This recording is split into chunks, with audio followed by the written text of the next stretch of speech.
you everyone for being today in these conferences. And I would like to thank the team, Lorenzo, Lorraine, and Kelly for organizing it. It has been wonderful, and I'm looking forward to tomorrow and the next day as well. My name is Ana Montes. I am a PhD candidate from the University of Luxembourg, and I am also working as a consultant for the International Migration Organization for the Costa Rica Regional Office. And today I have the pleasure to present this work in progress as well on the effects of longer school days on crime, and specifically I'm asking whether the kids are victims or perpetrators. So I'm gonna make this full screen because I think it's not yet. This project is set up in Colombia. And the reason why I was interested in studying it is because in Colombia, the youth are usually exposed to the worst forms of child labor, such as, I think I'm not having my video on. Yes, so you can see. So as I was saying, so the worst forms of child labor, which are the use of children in armed conflicts and prostitution or illegal activities such as drug trafficking, which are very usual activities in Colombia. So let me tell you a little bit more about the context. So in Colombia, for example, 1 of every 10 arrests involves the presence of a child or a teenager. And among the major crimes that are, let's say, committed by teens or kids, it has been highlighted that the trafficking and the manufacture of carrying narcotics or drugs is one of the most prevalent. And so the reason why is that the children are often the target of these criminal gangs or illegal armed groups who use them to work with them in this trafficking structure. And the reasons are because children are often, you need a protocol to requisition them. They they cannot impose them full sentences, so the sentences are reduced.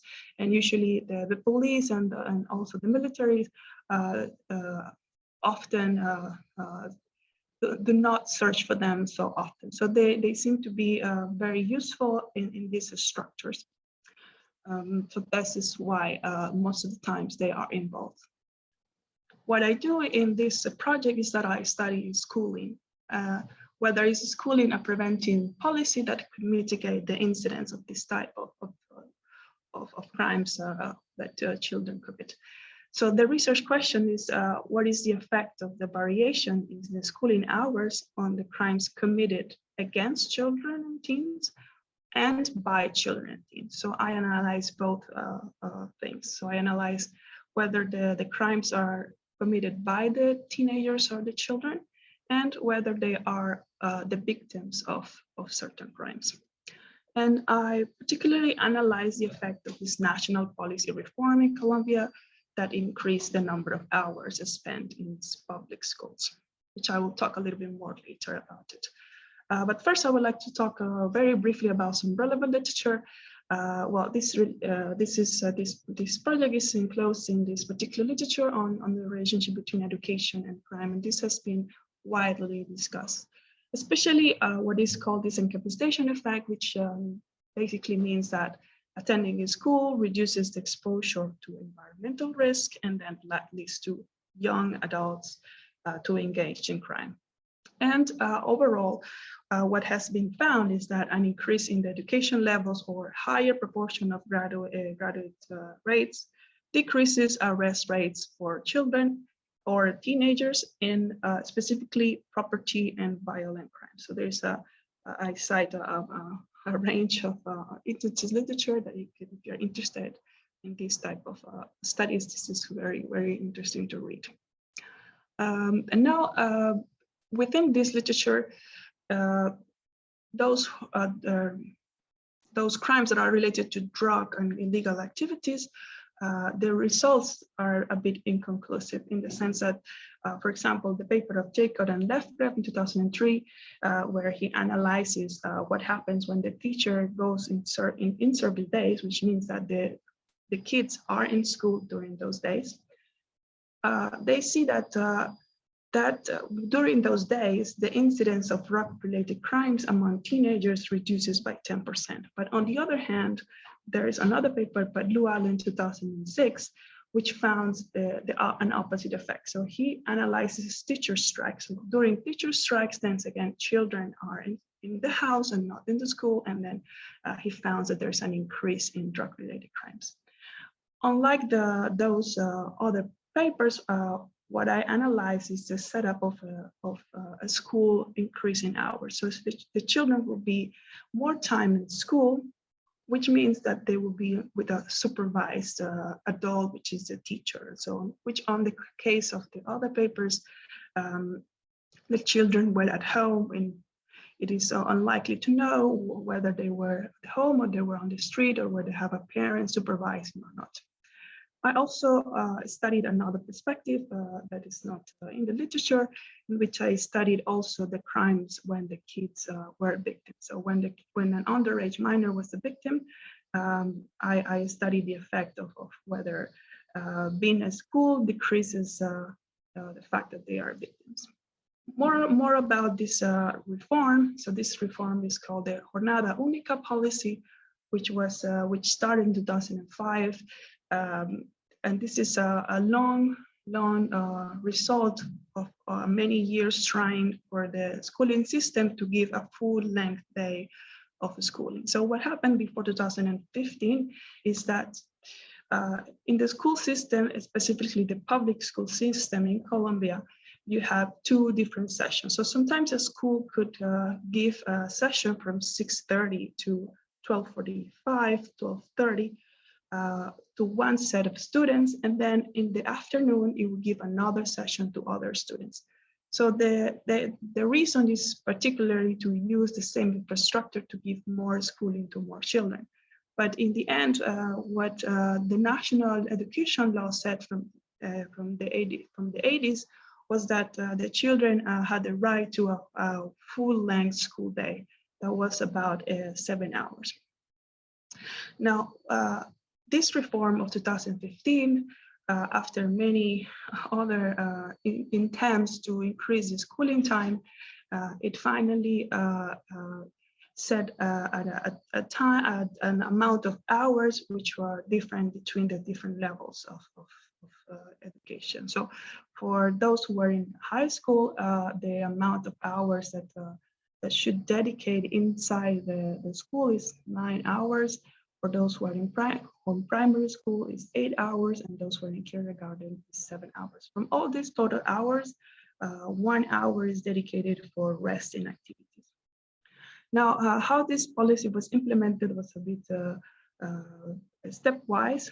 There were different stages, but the final decision to implement this strategy was then left to the school principals based on whether they have the actual capacity to implement it or not.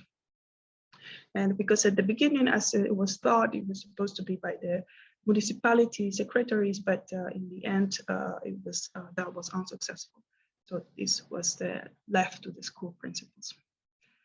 So this graph sort of summarizes how many schools then switch from these two sessions to a one session of longer time. And so as you can see, starting from 2015, there's been an increase in the number of schools who can offer a full-length school day. So let me talk to you very briefly about the data that I'm using. I'm using criminal records that comes from the Criminal Investigation Office of the National Police Department from the year 2011 to 2018. This is for one part. On the other part, I'm using also arrest data of underage minors, which for Colombia, being underage is below 18 years old. And this comes from the Colombian Family and Welfare Institute. I'm also using school data, which comes from the registration form for all the educational institutions, which is called the C16 form by the National Statistics Department. I'm also using different municipality characteristics for 1,122 municipalities, and this comes from Universidad de los Andes Center for Economic Development Studies. And I'm also using some characteristics for the administrative departments. The administrative departments are, let's say, a more bigger administrative division, which is bigger than the municipalities. And this information comes from the National Statistics Department. So what I'm doing in a nutshell is to estimate a negative binomial regression in which I have as a dependent variable the number of crimes divided by different types of crimes. I separate homicides, I separate property crimes, and so on. And as a dependent variable, I have the proportion of the students who attended a full-length school day by municipality for cases of crimes committed against children.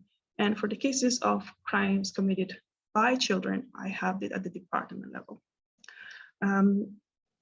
I also include a set of control variables that changes by J and time, so by municipality or department and time, which includes the GDP per capita, government transfer to education and health, what is the fiscal performance of the municipality, how many teachers the municipality have, and a specific dummy variable for cocaine production, which means whether the municipality has some plantations of cocaine, then this will capture this because it's really important to explain crime in Colombia.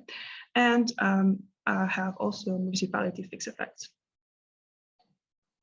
So I will briefly talk about these preliminary results and these results you can see in this table is that the cell tells you the effect of the number of students in a full-length school day, like the proportion of students in a full-length school day, and with different types of crimes on the column, and with different, let's say, in this case, these are victims. So the first row says that when it's about the total crimes in Colombia. So as you can see, having more children in a full-length school day decreases total crimes in all the different types of crimes, including violent crimes, minor crimes, property crimes, and sexual crimes. The next row, it's about who's the victim of this crime. So when the victim of this crime is children, is mostly what we find is as a significant effect is on minor crimes. Minor crimes is a wide range of different crimes, which includes threats, which includes, let's say, not terrorism, which is sort of not so important crimes. And then on the other one, on the other row, we have when the victim was a teenager, and what we can see is that the most significant effect is on property crimes. So being at school longer decreases the number of crimes that are properties or like robberies against teenagers.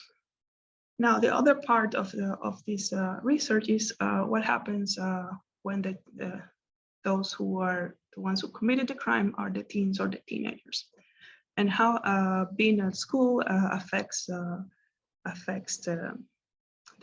number of crimes committed by teens or teenagers. So in the first row, we have both aggregated, and the second row is only specifically for children, and the third row is specifically for teenagers. So unlike the previous result, I find that when the children are more time in school, it might increase total crimes, either both total crimes, violent crimes, and those crimes are related to drug and gas. So I've gathered in one category those crimes related to drug and illegal gas and illegal groups in one category, because in Colombia it's kind of difficult to disentangle these different types of crimes, since these organizations are also involved in drug trafficking, are also involved in, let's say, other illegal activities against the state. So what we see is that then an increase in this time spent in school increases those crimes, and this has an explanation which could be related to peer effects. So maybe when they are all in school, they have more time to engage in this organized crimes. Also, when I look at the other types of crimes like minor crimes, property crimes, and sexual crimes, I don't find any significant effects of being longer at school. Crimes committed by boys and crimes committed by girls. So when most of the effect of this positive effect is because of, I view it in those crimes committed by boys. And something very interesting is when I look at the crimes committed by girls. And what I see in the sixth column is that when the girls are more time at school, it decreases the number of crimes related to sex crimes, which are mostly related to prostitution. So it decreases the number of crimes committed for sexual types. So overall, to conclude these preliminary results, I could say that the increase in the percentage of the students in a full day schooling time is associated with less overall crimes in Colombia. It's associated with less minor crimes committed against children and less property crimes committed against teenagers. However, more students in a full day schooling is associated with higher crimes committed by teenagers for both violent drug and criminal organizations related crimes, which seems that longer time at school increments the interaction with peers and enables the coordination to commit other crimes. On the other hand, I also see that an increase in the number of students in the full-length days is associated with less sexual crimes committed by girls, which these crimes, as I said before, are related more to prostitution and pornography. So they might be taken out of this environment. Of course, there is a potential source of bias. This is something that I'm continue to work on, is because the adoption of the full-length school might be correlated with other socioeconomic characteristics of the municipality that I'm not controlling for, and also could explain crime rates. But this is the current stage of this work, and I thank you so much for your attention. And if you have any comments or suggestions, you can write me to my email, which is on the screen. Thank you very much.